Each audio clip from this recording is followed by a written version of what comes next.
केएसजी news for aspirants की शुरुआत करते हैं नई फॉरेन ट्रेड पॉलिसी 2021-2026 के साथ। Union minister of commerce and industry ने कहा कि फॉर्मुलेशन के तहत भारत की नई एफटीपी यानी फॉरेन ट्रेड पॉलिसी 2021-2026 5 साल के लिए 1 अप्रैल 2021 से लागू हो जाएगी। Parliamentary consultative committee of the ministry of commerce and industry ने नई विदेश व्यापार नीति 2021-26 विषय पर एक बैठक की है। ये बताया गया कि डिस्ट्रिक्ट एक्सपोर्ट हब इनिशिएटिव नए एफटीपी का एक महत्वपूर्ण घटक बनेगा। New FTP will strive to make India a leader in the area of international trade and channelize the synergies gained through merchandise and services exports for growth and employment with a goal to make India a $5 trillion economy. नई foreign trade policy के formulation के लिए stake holders के साथ meeting की गई है। इसकी अध्यक्षता minister of state for commerce and industry Hardeep Singh Puri और इसमें मेंबर्स ऑफ पार्लियामेंट और मिनिस्ट्री के सीनियर ऑफिसर्स ने भी भाग लिया। अब समझिए sub committee of the FSDC के बारे में। आरबीआई गवर्नर शक्तिकांत दास ने 13 जनवरी 2021 को sub committee of the FSDC को हेड किया, जिसमें ग्लोबल और डोमेस्टिक इकोनॉमी के साथ साथ फाइनेंशियल मार्केट्स की फाइनेंशियल स्टेबिलिटी को प्रभावित करने वाले मेजर डेवलपमेंट्स को रिव्यू किया गया है। The virtual meeting of the subcommittee of the Financial Stability and Development Council (FSDC) was attended by various regulators, including SEBI and IRDAI. Sub committee ने आईबीसी के तहत इंसॉल्वेंसी रेजोल्यूशन में सुधार की गुंजाइश पर चर्चा की है। इसमें सेंट्रल केवाईसी रिकॉर्ड रजिस्ट्री के साथ डेटा के उपयोग और international financial services centre IFSC में स्थापित ऑल्टरनेटिव इन्वेस्टमेंट फंड से संबंधित रेगुलेटरी फ्रेमवर्क में बदलाव पर चर्चा की गई। आगे बढ़ते हैं। Cabinet approves mining reforms. आइए समझते हैं इसके मायने। भारत ने 13 जनवरी 2021 को लगभग 500 पट्टों की नीलामी के जरिए अगले 4 से 5 वर्षों में प्रोडक्शन दोगुना करने के लिए बड़े प्राइवेट इन्वेस्टमेंट के लिए माइनिंग सेक्टर में सुधारों के एक बड़े प्रस्ताव को मंजूरी दी है। बजट सत्र में संसद के समक्ष रखे जाने वाले अमेंडमेंट्स कैप्टिव और नॉन कैप्टिव माइंस के बीच अंतर को दूर करते हैं और माइनिंग लीजेस के ट्रांसफर की अनुमति भी देते हैं। Comprehensive license for exploration and production, clarity in illegal mining, national mineral index, and joint auctions of bauxite and coal mines for aluminium sectors are some of the other proposals that have been approved by the cabinet. इन सुधारों को mines and mineral development and regulation act 1957 में amendments के जरिए mining sector में structural reforms लाया जाएगा। Mineral sector देश की जीडीपी में सिर्फ 1.75% का योगदान देता है, जिसमें भारत हर साल 2 ट्रिलियन रुपीस का मिनरल इंपोर्ट करता है।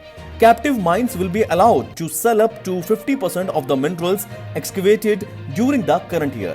In the first tranche of commercial coal mining auction, 19 mines have been awarded wherein there is no restrictions on the sale and utilization of coal from these mines. 50% rebate in the quoted revenue share will be awarded for the quantum of mineral produced and dispatched earlier than the scheduled production date. अब समझिए क्या है faceless penalty scheme.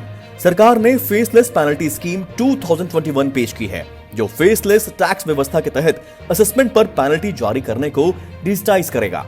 The scheme notified on 13 January 2021 specifies setting up of national faceless penalty centers, regional penalty centers, penalty units and review units for execution of penalty proceedings, such that a penalty order is issued correctly and undergoes review before being issued to an assessee. For appeals, an assessee can approach the commissioner looking after appeals or the National Faceless Appeal Center. Central board of direct taxes ने अधिसूचना में कहा कि जब तक national और regional दोनों स्तरों पर फेसलेस पेनल्टी सेंटर स्थापित किए जाते हैं, तब तक फेसलेस असेसमेंट सिस्टम द्वारा ही दंडात्मक कार्रवाई की जाएगी। यूनिट और असेसी के बीच सभी कम्युनिकेशन या तो मोबाइल ऐप के जरिए होगा या ईमेल के जरिए, जबकि फिजिकल हियरिंग सिर्फ सीबीबीटी के अप्रूवल के साथ ही की जाएगी।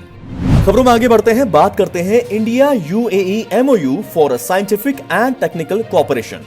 यूनियन कैबिनेट ने नेशनल सेंटर ऑफ मेट्रोलॉजी यानी एनसीएम, यूनाइटेड अरब अमीरात यानी यूएई और भारत की मिनिस्ट्री ऑफ अर्थ साइंसेज के बीच साइंटिफिक एंड टेक्निकल कोऑपरेशन पर एमओयू को मंजूरी दे दी है। आइए समझते हैं इस एमओयू के मायने। एक्सचेंज ऑफ एक्सपीरियंस और visits in terms of scientist, research scholars and specialists etcetera for the purpose of research, training, consultation focused on climate information services, satellite data utilization for nowcasting and tropical cyclones forecasting.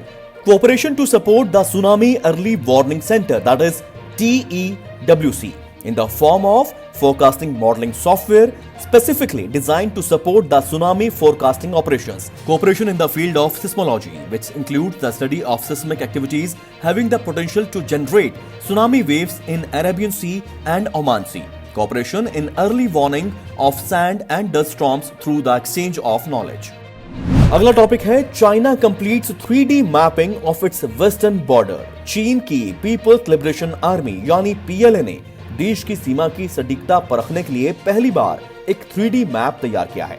इसमें भारत के साथ विवादित पश्चिमी सीमा भी है। PLA के western command ने इस स्पेशल डेटम सिस्टम को युद्ध क्षमता के साथ साथ इंफ्रास्ट्रक्चर के विकास के लिए बनाया है। इस तरह के विस्तृत और सटीक 3D मैप की मदद से उसे अपनी सेना तैनात करने और किसी भी स्थिति में खुद प्रक्रिया के लिए तैयार रहने में काफी मदद मिलेगी। इसमें ऊंचाई और गहराई का भी सटीकता से अंदाजा लगाया जा सकेगा।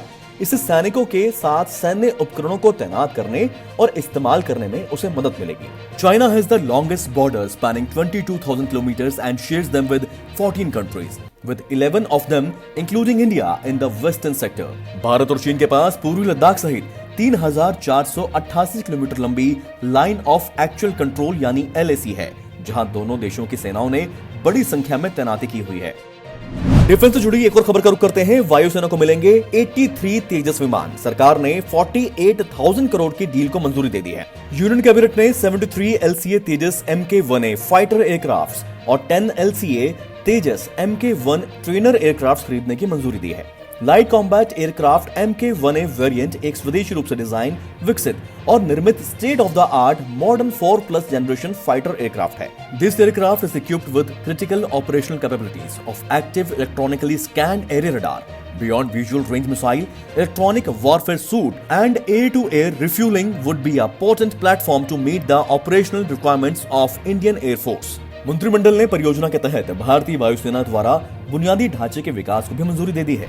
अब बात करते हैं मील वॉर्म्स की। ये खबरों में क्यों है? मील वॉर्म्स जल्द ही यूरोपियन भोजन में परोसे जाने वाले हैं। ये पहला इंसेक्ट यानी कीट है जो इस क्षेत्र में मानव भोजन के रूप में अप्रूव किया गया है। Mealworms are the larva from the mealworm beetle, Tenebrio molitor, a species of darkling beetle.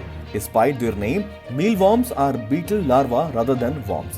सभी होलोमोबुलिक कीटों की तरह ये 4 जीवन चरणों से गुजरते हैं: अंडा, लार्वा, प्यूपा और एडल्ट। लार्वा आमतौर पर लगभग 2.5 सेंटीमीटर या उससे ज्यादा के हो सकते हैं, जबकि आमतौर पर एडल्ट्स की लंबाई 1.25 सेंटीमीटर और 1.8 सेंटीमीटर के बीच होती है।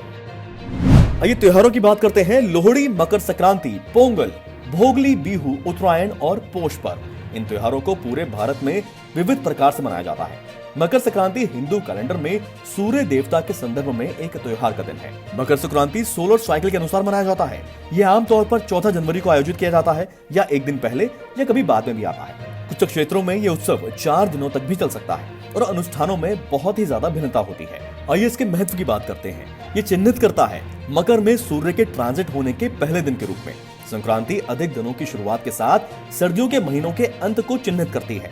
पूर्ववर्ती महीने के अशुभ चरण को समाप्त करना, जिसे पौष कहा जाता है। देश के कई इलाकों में इसे फसल महोत्सव के रूप में भी मनाया जाता है। ये ओडिशा, महाराष्ट्र, गोवा, आंध्र, तेलंगाना, केरल और अधिकांश उत्तर भारत में मकर संक्रांति के रूप से जाना जाता है।